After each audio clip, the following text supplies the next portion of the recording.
बहुत सरल और सहज है ये रास्ता, जहाँ तुम प्रकृति की फ्लो में बहते हो। जितना जितना अंतर उतरते चले जाते हो, तुम प्रकृति के फ्लो में आ जाते हो। और ये अंतर का बहाव तुम्हें किसी खाई की तरफ नहीं लेके जाता, किनारे की तरफ लेके जाता है। जहाँ जरूरत है तुम्हें थाम लेता है और कहीं बहाव तेजी से ले जाता है, पर किनारे की तरफ। वो किनारा, वो मंजिल जो हर रूह की है। एक जहर का प्याला हो, उसमें थोड़ा सा तुम अमृत डाल दो तो वो अमृत भी जहर हो जाता है। एक बड़ा प्याला अमृत का हो, उसमें 2 बूंद भी तुम जहर डाल दो तो वो अमृत भी जहर ही बन जाता है। सत्य में स्थित अगर किसी का ऑरा मिल जाए तो वो उस सागर की तरह है कि जैसे तुम एक बहुत बड़ी बाल्टी भर के जहर की समुद्र में डाल दो या नदी में बहा दो, चलती हुई नदी में, तो एक पल में वो जहर समाप्त हो जाता है और नदी निर्मल रूप में फिर से बहती रहती है। एक सत्य में स्थित का जब ऑरा मिल जाता है तो तुम्हारे अंतर मन के जितने भी जहर हैं वो उसमें बह जाते हैं। ना उस सागर को, उस नदी को उससे कोई फर्क पड़ता है, उसके साथ साथ तुम भी निर्मल हो जाते हो। अंतर की सफाई का सब्जेक्ट है, अंतर निर्मलता का सब्जेक्ट है ये। इस रास्ते पर इच्छाओं की गंदगी अंदर नहीं भरी जाती। ये रास्ता तुम्हें सरल और सहज रूप से निर्मल रखता है और निर्मलता में ही तुम्हारा अंत करता है। तुम्हारे सारे राह को प्रकाशित करता है और प्रकाश में ही तुम्हारा अंत हो जाता है। एक ही फॉर्मूला पूरी प्रकृति में अप्लाई होता है। सारी गंदगी को नीचे छोड़कर मैटर को नीचे छोड़ दिया जाता है और पानी ऊपर उठता है इवेपोरेट होकर, पर उस स्टीम के साथ पानी रहता है, जल रहता है। मैटर गंदगी के तौर पर, मिट्टी के तौर पर जो हैवी चीज है वो उसके साथ नहीं रहती।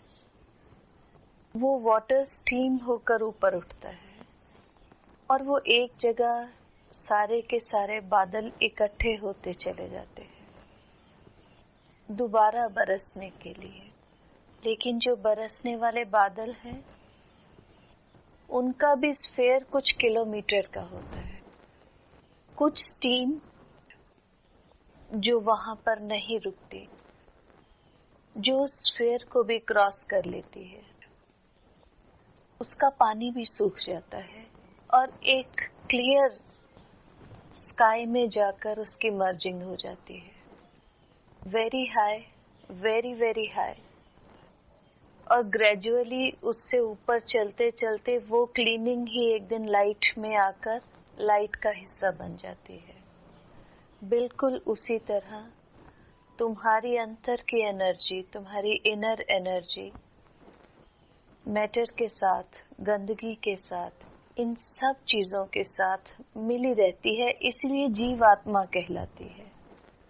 ऊपर उठती है, थोड़ी सफाई होती है, यह शरीर छूट जाता है तो आत्मा ऊपर उठती है दोबारा वापस आने के लिए। और ऐसी चेतनाओं का भी कुछ किलोमीटर का, कुछ लंबा एक आकाश रहता है, लेकिन जो उन सब से भी हल्का होकर वो रहता है तुम्हारी थॉट्स की वजह से। थॉट्स जो साथ रहती हैं, जिनकी वजह से रिसाइकल होते हो, तुम दोबारा आते हो। लेकिन जो इतने हल्के हो जाते हैं, हर थॉट को अपने इनर स्पेस में, इनर स्काई में अपने साथ नहीं चलने देते, वो लाइट होकर इनर स्पेस का हिस्सा बन जाते हैं और एक दिन लाइट का स्फीयर तय कर अपने ओरिजिनल फॉर्म में आ जाते हैं।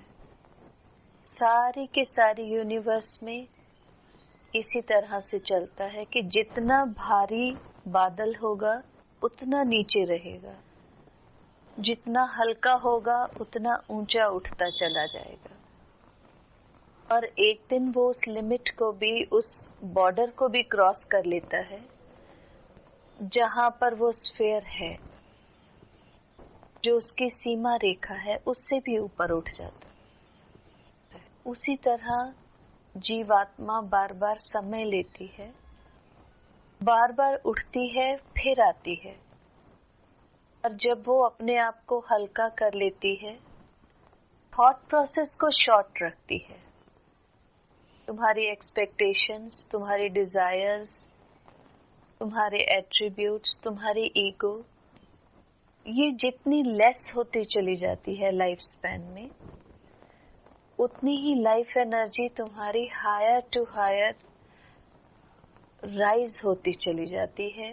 और ये तुम्हारा बार बार आना, बार बार डिजायर्स को फुलफिल करना, यही तुम्हारे लिए एक बंधन है, यही दुख का कारण है। रखनी है डिजायर तो यही रखो कि जिसमें सुख हो वो करवा लेना, जिसमें शांति हो वो करवा लेना, जो मुझे बंधन में ना बांधे काम, वो काम मुझसे करवा लेना। क्योंकि ध्यान में बैठने के बाद बहुत सारे विचार आते हैं, उनको कट शॉर्ट करना सीखना।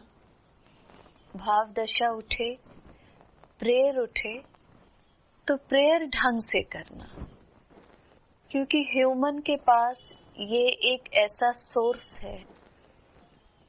नीचे तो पानी का जल है प्रकृति में, लेकिन जीव के साथ भाव जल है, भावों का जल है। इस जल को कम करने के लिए अपने भाव से ही वो इसे काट देता है, अपने भाव से वापस आता है, भाव से दुख पैदा करता है, अपने भाव से सुख पैदा करता है, और अपने भाव से ही वो इस आवागमन को समाप्त कर देता है, इस बीज को समाप्त करता है। एक higher soul, realise soul, true soul, उस पे ट्रांसफॉर्म होता है वो। और तुम अपना मस्तक उसके आगे ही झुकाते हो, जो अपनी प्योरेस्ट फॉर्म में आ जाता है उसके आगे। बाकी सारे की सारी एक मृग तृष्णा है और कुछ भी नहीं। एक हिरन, एक जीव रेत की चमक को पानी समझता है, वहां तक जाता है तो देखता है वो रेत ही थी। तुम्हारी डिजायर उस मृग तृष्णा की तरह बाकी रहती है, जब भी मैटर के लिए रहती है, कि तुम्हें लगता है तुम्हारी प्यास उससे बुझ जाएगी। तुम उसकी तरफ दौड़ते हो, वहां पहुंचते हो तो जानते हो प्यास नहीं बुझी, क्योंकि वो जल नहीं था। जितना भी तुम अपने इनर सन को अपने अंतर चमकने देते हो, ये आंखें तो पहले पहल देख ही नहीं सकती उसे, लेकिन दिखाई ना देने का मतलब ये नहीं कि वो अंतर चमकता नहीं, वो तो हर समय शाइन करता रहता है। हमारी थॉट्स ही बादलों की तरह उसके सामने रहती। उतने ज्यादा तुम्हारी थॉट्स के बादल छटने लगेंगे, वो थॉट्स जिन्होंने उन बादलों को डेंस किया हुआ है, वो लाइट होने लगेंगे और एक दिन तुम्हारे अंदर वो क्लियर स्काई होने वाला है with all powers of this universe. But you have to give time. इस रास्ते पर चलते चलते जो भी तुम्हारे साथ हैपन होता है, जब तुम उसके बारे में भी ज्यादा सोचने लगते हो या उसको स्प्रेड करने लगते हो अपने माइंड के थ्रू, अपने माइंड के साथ लगकर, तो जो तुम्हें क्लियरिंग मिली होती है वो भी फिर से डेंस होने लगती है. इसलिए बहुत सहज और सरल जो भी है, जो भी मिला, चाहे इंट्यूशन किसी को हुई, किसी को कुछ हुआ, उसको दोबारा से अपना बंधन नहीं बनाना. अपनी थॉट प्रोसेस में उसको फिर से डेंस नहीं होने देना, क्योंकि जिनके अंदर क्लैरिटी होती है उनके साथ ये चीजें बहुत जल्दी होने लगती हैं. नहीं तो यही कारण बन जाएगा प्रोसेस के फिर से डेंस होने का. इसी ऑरा में आके तो तुम्हारा थॉट प्रोसेस जो है वो स्लो हो जाता है. जब जब अकेले बैठोगे तब पता चलेगा कि थॉट प्रोसेस कितना फास्ट है. उसको कट शॉर्ट करना, बार बार कट शॉर्ट करना ही जरूरी है उसे. और ऐसे समय पर राइट प्रेयर, डीप इनर उतर के राइट कॉल, राइट वर्ड. जब तक ये शरीर है तब तक इससे जुड़ा संसार भी तू अच्छी तरह चलाना, पर इतनी कृपा रखना कि मन उस संसार में न जुड़े, सब कुछ सही चलता रहे और मैं अपनी यात्रा करता रहूं.